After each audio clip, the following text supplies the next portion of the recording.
I'm ready. I'm in virtual session. Good morning.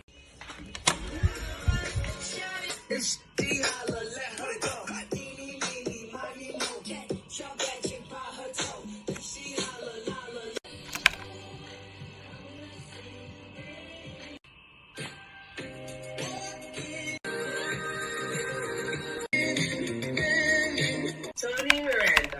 Woohoo!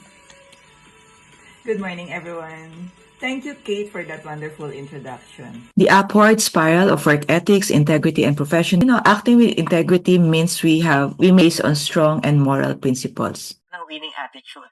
Yung ba yung nag-compromise na attitude? By that. And eventually, ikaw mismo yung reason. That's right. Out of control. Okay. The game. Frame your palms back towards your sides, checking out your nice tall stance.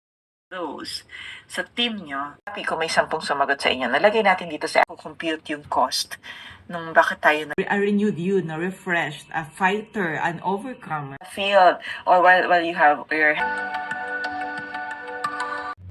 sige, maybe I'll give you write down the attitude that you want to let go from entitlement. So, okay na ba?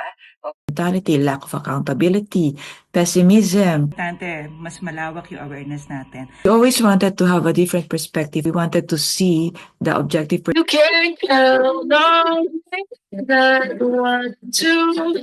During your breakout session, share one effect. Let's always remember the truth about when it comes to considering our that in front of you, eye to eye. Using a confrontational tone, so it's calm even when addressing disagreements. Exploring options, yeah? Welcome. Okay, get ready.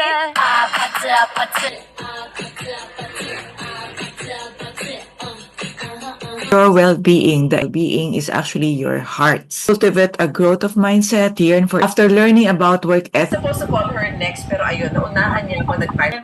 I think Miss Tony nagkakaroon. Participate. So, Spouses, G. he presents the certificate of appreciation to Tony.